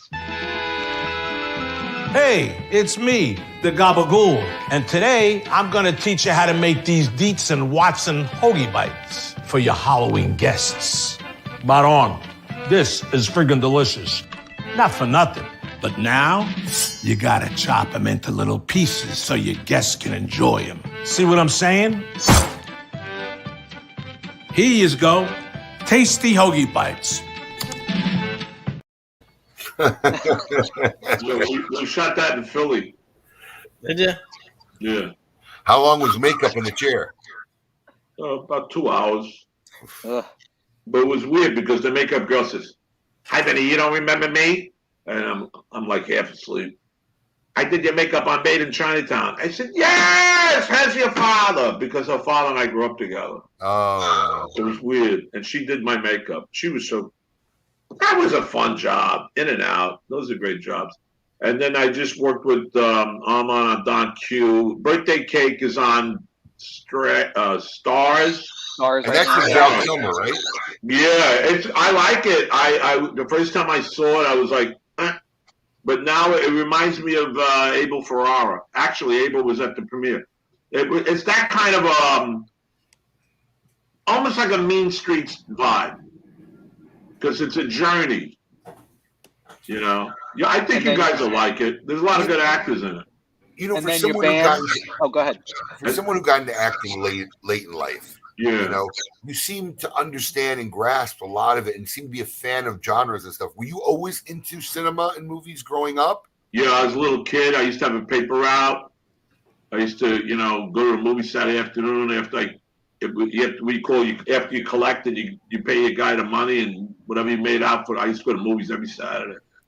I was a big. See, but the thing is, when you're growing up Italian American in a tough neighborhood, nobody thinks you're going to be an actor. And then you go to the movies and you see Pacino and you see De Niro. I mean, up until De Niro and Pacino, the only people playing wise guys was Kirk Douglas. Right. And Bogey was an Italian. Right. And it was Edward G. Robinson and Paul Mooney, all those guys. And then, but when Bobby and Al came in, boom. That's what was great about Sopranos. You know how many Italian American actors got work out that worked from New York and LA because of Sopranos? They were calling me up. Georgianne Walker called me up between season 1 and season 2. She said, "Send me some actors." Vincent, I know it's a hard question, but what are some of your all-time favorite movies? Oh, that's not hard. On the waterfront. Shane, Red River, The Searchers. I'm old school. I was watching last night They Drive by Night. You guys don't notice. It's all film noir. Film I noir. was gonna say. Yeah, Out of the Past with Robert Mitchum, which became a remake of Against All Odds. I should have my own podcast and just talk about movies with you guys. I used to watch 6 movies every weekend as a kid growing up. We had a little video store. They used to have rent 2 and get the 3rd free. I would go down on a Saturday morning and I would rent 4 videos and get 2 free. And I would watch them Saturday and Sunday in all my free time. So, what did you want to watch? Like gangster movies? I watched everything. I was very eclectic in what I watched as a young kid. I mean, I would actually take the time to read the back of the boxes. I mean, kids today don't even know what I'm talking about, but they'd have the movie covers on the shelves, and you'd grab it and you'd read the back. Everything's on a computer now. We used to make albums. I was a DJ in my club where you put an album on a turntable and you would spin. You would mix it, with another song. It's just it's hard, man. It's there's not too many of us left. What are you gonna do? Listen, I'm not gonna smoke this cigar now. I'm gonna smoke it tonight on my porch. I may not smoke that one at all. No, what you don't want me to smoke this? I don't know. I never heard of it. Yeah, I haven't heard of it either. It's only one way to find out. Well, then I'll have the shits all night. You never know. No. What I got to do? I got things to do. Okay. All right. I have to ask you because I'm a big fan of this show, and you were actually on there, if my memory serves me correctly. I don't know if you were involved or it was a friend of yours and they just asked you to come on. But you were on Shark Tank, right? Yeah, I had a product. Right. It was the wad, the money man. It was another thing that bellied up. Now, I was going to ask you, did it ever go anywhere? Well, I hope this son of a bitch is listening to the show because I'll tell you about this guy. He wasn't a bad guy. He hooked up with me. He says, I want to do the broccoli wad. So we shot a spot, and he paid me for the spot. And then he calls me up and says, we're going to go on Shark Tank with the broccoli wad. And I says, oh, yeah? He said, yeah, they're flying you out. And then we got a broccoli wad. Barbara wanted to go partners with this guy, right? And called the mini wad. You remember? Yeah. And we said, deal, I walk out with the guy. I walk down the street. I was living on Venice Beach. I'm walking down the guy with the beach. I'm smoking a joint. He says, we're not going partners with Barbara. I said, what are you talking about? You just told everybody on national television. He says, I just wanted to get on the show. And I knew after that fucking guy, I don't know. I heard that they sell him in, what do you call those, flea markets now. It's still on Shark Tank. It is? Yeah. I'm sorry, it's on Shark Tank as a spot, which is great. It's a great spot. It's on Amazon. I meant. I apologize. I just saw it. You can buy it? I think so. Yeah, it shows. How come I'm not making any money on this then? Yeah, good question. Well, it looks like it's used. It's $59.95. I don't know if that was the price point at the time. $59.95 for one of them? Yeah, it says. It must be used or something. Yeah, it's somebody that's signed. Maybe I signed it. And somebody wants to get rid of it, Wow. Yeah, because a lot of people use that tactic. They actually go on Shark Tank never wanting to make a deal. At the band. That's the band. Oh, yeah. Oh, good. That's what I wanted to mention. The Gangster Squad. That's me and Bruce. Here, hold it up. Oh, yeah. This. Yeah, there he is. Oh, yeah. Yeah. Well, being a Jersey guy, I mean, come on. Absolutely. But speaking of music, your band, the Gangster Squad, you have a pretty big gig coming up. You're going to be on the Cutting Room at the Cutting Room on December 7th. Thanks for plugging it. Tuesday, December 7th at the Cutting Room in New York City, the Gangster Squad. Have you played there before? Oh yeah, that's like our residence, New York City residence. That's an awesome venue to play. You sing in the band? Yeah, I also was in a couple of musicals on Broadway. And I had a rock and roll club. Don't think I didn't go up there and sing in my own club. Tuesday night we had a jam. We sang. You gotta sing. Everybody can sing. No. Well, you can't sing? No? Nope. I cannot sing. I sing any chance I get. I could do a very bad Johnny What Cash. about my guy in the middle over here? What's your name? Perdomo. Coop. They call me Coop. Do you sing, Coop? I don't sing. You sing like a bird. I mean, it's very. It ain't hard to sing. Well, you anyone can sing, Vincent. I can't carry it. Yeah, but it's easy. Okay, we'll go from left, my left, to my right. So you. What's your name? Abe. Just hit it. Just go bow. Go bow. Go like that. Bow. Okay, now stop. Now let me see the next guy. You hit a bow, but a little higher. Bow. No, a little higher. Bow. A little lower. Bow. Now go back to Abe. Bow. Right. And then you do it. Bow. No, you're not going higher. Set the Z. Okay. Bow. No, Abe, give me a bow. Bow. Oh. Listen, Paul, you got to snip this video out. Absolutely. I'm singing with when Vincent Vincent Pastore took over KMA Radio. And making me. I told you I couldn't sing. Well, then, guess what? You're not in the group no more. You're Go back to Abe. Then go down to my son over here. You look like my son. What's your name? Which one? Yeah, you're the boss, right? Oh, I am not the boss. I mean, I'm the producer, whatever that means. Okay, I want you to go last. You sound like you got an alto. So who's this biker over here? Who's in the Bronx with the backdrop? What's your name? Hey, I'm in South Philly, number one. But Alex. Yes, sir. You see the Gabagool on television? No, I live down in Florida. It's just the background of my old house in the city.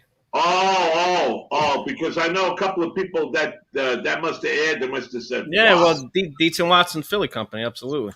Oh, that stuff is good. We gave him enough plug. Let's get back to my musical thing. All Hey, right. Give me a bow. Bow.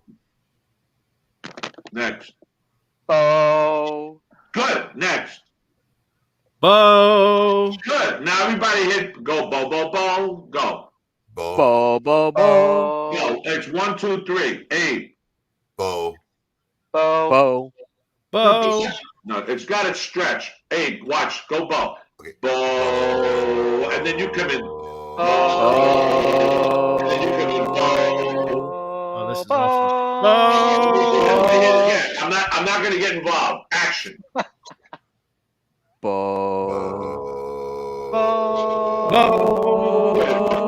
Somebody up there singing. You ain't supposed to be singing. That's me. I can't help myself. You got axed. This is American Idol, man. You ain't on the show no more.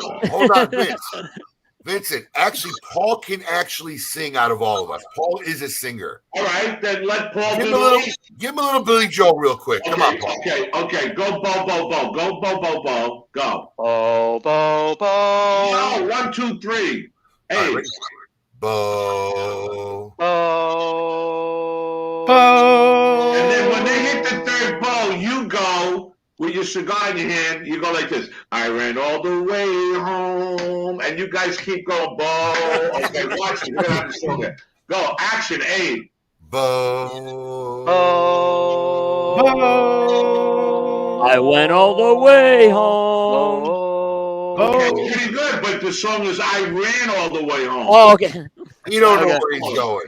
It's his artistic interpretation. All right, thank you. That's all you're getting out of me. If you want any more singing lessons, it's $20 an hour. You take Venmo. What? You take Venmo. Send him cigars. No, just show me a favor. You're going to send me cigars. Okay, all right. Listen, I got some Con Ed bills to pay. I got things to do. Vincent, before you leave, I just want you to be part of this one last segment because we have a thing we do we call Tail the Tape. And every season, Alex and Coop, the guy with the Perdomo, they debate their top 10 things of all time. So season 1 was all-time boxers. Season 2 was professional wrestlers. Now, for season 3, they did the top 10 all-time mob movies. So, if you don't mind, I just want them to name their movies this week, and I'd like to give us your opinion on what you think of their picks. Is that okay? Okay. And then that'll be it. It's going to be just mob movies, right? That's That could it. be like John Wayne and all like that. Nope, Okay. all mob movies. Okay. Let's run tail the tape.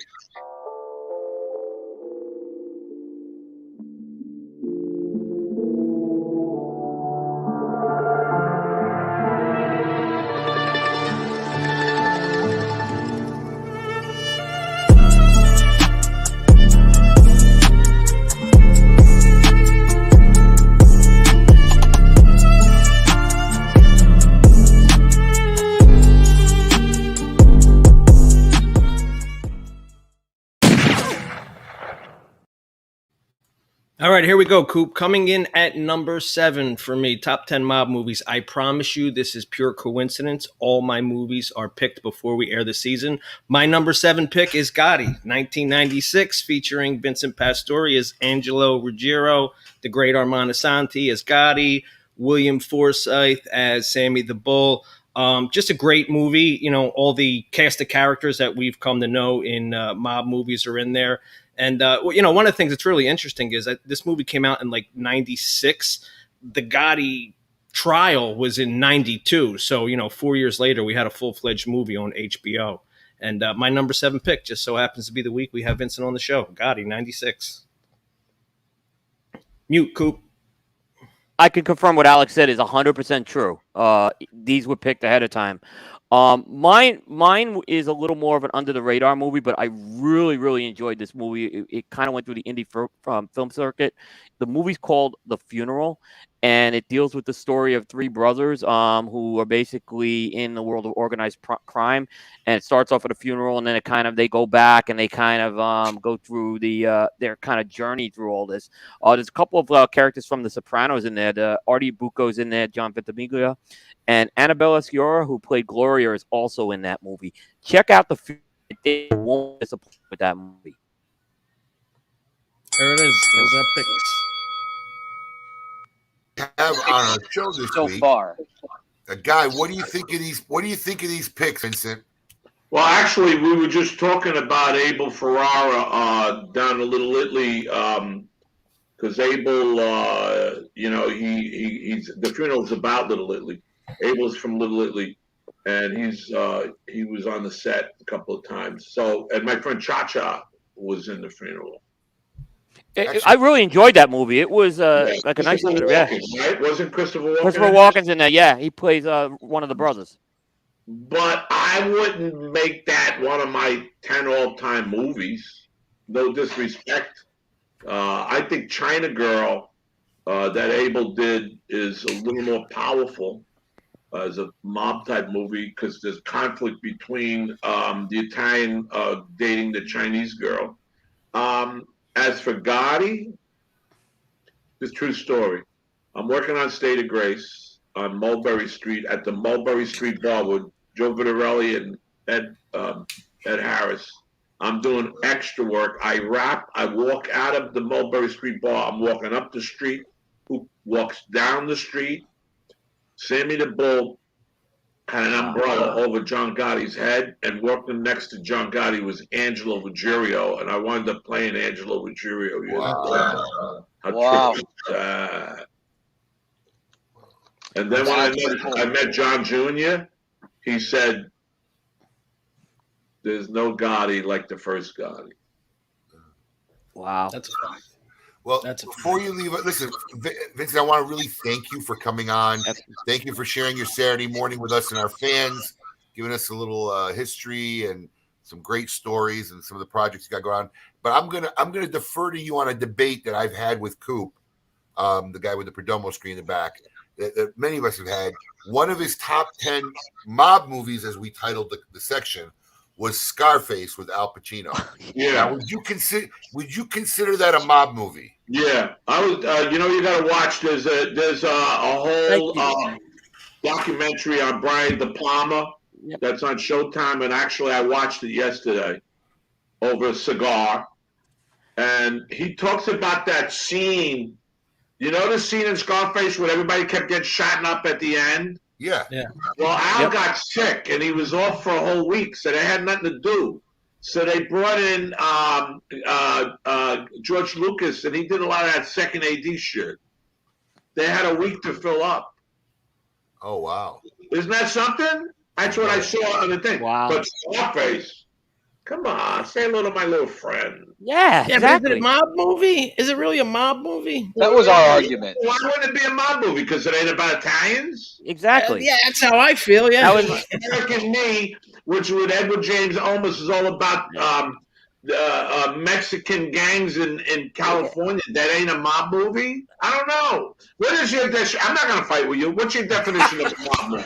I mean, me personally, a mafia movie is Italian mafia. No, you're saying a mafia movie. Well, as that's what we opposed to did. A mob movie. Sorry, the word was a mafia. It's mafia movies. There's a movie out called Gangster Squad with Sean Penn. Right. You ever see it? I didn't see it, but I need to. But I know what it is. It's a gangster story. Is it a mob story? Yeah, it's a mob story. Was The Untouchables with Al Capone? Is that a mob story? You know, I debated this I would for say my yes. list. I debated with myself. I mean, I feel like it's more of a cop movie than a mob movie. Yeah, because it's about the Untouchables. But who they go after? Right. Sean Connolly, he stole the movie. He just passed away. Right. So I wouldn't call that a mob movie. Right. I agree. I agree. So you don't think Scarface is a mob movie? I mean, I feel like it's more of a gang movie, a Cuban drug. Okay. You know, all right. Listen. He's right. I don't know. I think mob. I think Italian mafia movies. I mean, mafia. That's what we were debating. Like Goodfellas, like Donnie Brasco. Oh, yes. Yeah, Right. exactly. Yes. Right. Which has yet to make somebody's list, right? Did Donnie Not Brasco yet. on number on 7. No, that's it. I mean, you got the funeral up there, and you don't have Donnie Brasco. Who put the funeral up there? I did. But we're on number 7, Vincent. All I right, mean, let's go. Little You're only Caesar, on number number 7. 9. Little Caesar with who? Edward G. Robinson? Yeah, How is that a mob movie? it's a mob movie. But it's not a mafia movie. Yeah, what do you mean? It's a Chicago mafia. So Edward G. Robinson is playing an Italian? Yeah. I never saw it. Yeah, He's, I think he is. Is this yeah, the end of Rico? His name's Rico. Yes, yeah. He Rico. plays Rico. Okay, Yeah. I got one. Okay, all right. Yeah. Okay, listen. We could talk about this all day. I guess you guys But wait. got nothing to do. Let me ask you this. We're doing a show. This might be a tough spot. Coop has the Godfather 3 on his list. I'm in Personal- Godfather 3. Okay, well. It wasn't one of my favorites. Godfather 3. Yeah. You didn't know Godfather- that?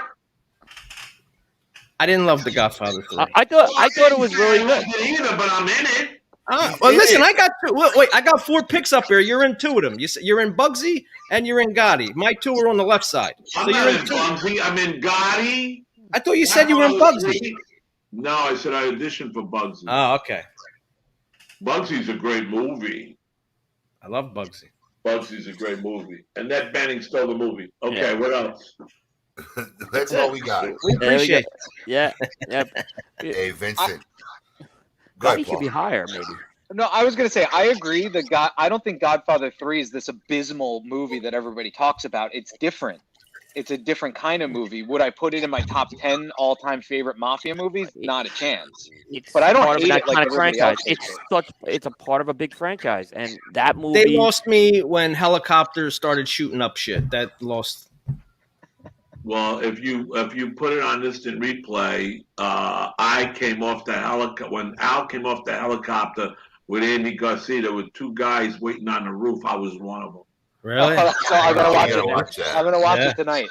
I gotta watch it. And then they used me again when Al was coming out of the China Bowl with Eli Wallach, and Eli said to me, "I'll go. I'm going with Michael." And I nodded because I couldn't talk. I was an extra. I nodded. I've been there. Well, you did extra work. Oh yeah, that's how I made my living for a long time. You got your SAG card. I have. Well, actually, no, because I have enough points for my SAG card. But I was Well, how do you in make a living off-Broadway as being an extra? They don't pay you no money if you're not union. You're lucky What? if you got Sure, dude. $50. What? No, $800. For what? Non-union? I got scale work because I could have joined SAG because I had enough points so for they my gave card. they gave you scale, but you didn't want to join the union. Why? Because I was in an off-Broadway improv show that was part of AGVA, and Equity didn't. There was a controversy with me doing the AGVA show and and anything SAG. And SAG I did like once a year stuff. Well, so I was listen, making a living. if we ever put this together and give you an acting part in the movie, you're gonna have to get your union card, buddy. When I get a real gig someday, I'm joining SAG. I'm in. Gabagool is a union commercial. And listen, I'm all for it. And Nobody's knocking on my door. Gabagool, and you guys got to understand it. That helps me towards my health and pension. Right. There you go. You know, that's how it works. We got to make the numbers, you know? Yeah. Because, you're getting old and you start saying, well, who's going to take care of me? The girl next door? I mean, she's been taking care of me, but that's between you and I don't think she's watching the show. Something's going on because I ring her bell, I give her a cannoli, and she rings my bell and she gives me some baked ziti. So something's going on.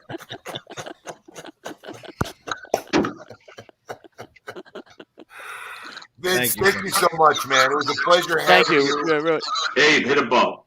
I love it, bro. Thank you so much. Have a great weekend. You want the bow? You gotta get my bow. All right, ready? One last time. Let's get. You guys got to come in quicker. Be ready. Right. Here we go. Ready? Bow.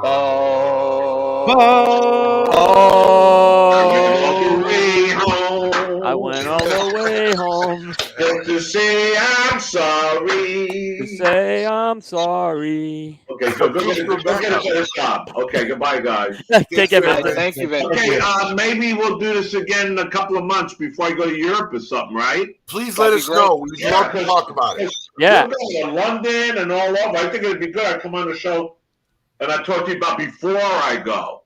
Absolutely. You guys don't have any Florida dates yet? No, but we're working on the Hard Rock down there. Good. Nice. It's post us. Keep us posted. Yeah, we'll be there. Forget about it. Forget about it. Thank you, Vincent. Thanks, A Vincent. lot of fun. Thank you, my friend. That was awesome. That was a great show. That was great. Never thought anybody'd get us singing on the air. It happened. Oh, man. That's a clip to be had. I think I deserve a signed $5 bill here from someone. Yeah, go get it from Vincent. 2 for 2, baby. That was great. That was awesome. He was awesome. In almost anticlimactic fashion, let's do the cigar Insane Asylum, which we haven't done in about a month. Oh, crap. Hold on. There he is. Typical Paul. There it is. Welcome to the Cigar Asylum, Did you know I'm utterly insane? We all go a little mad sometimes. where logic and reason cease to exist.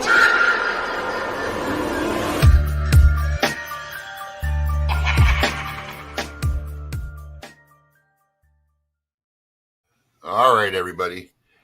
This week's inductee obviously just needed some extra cash.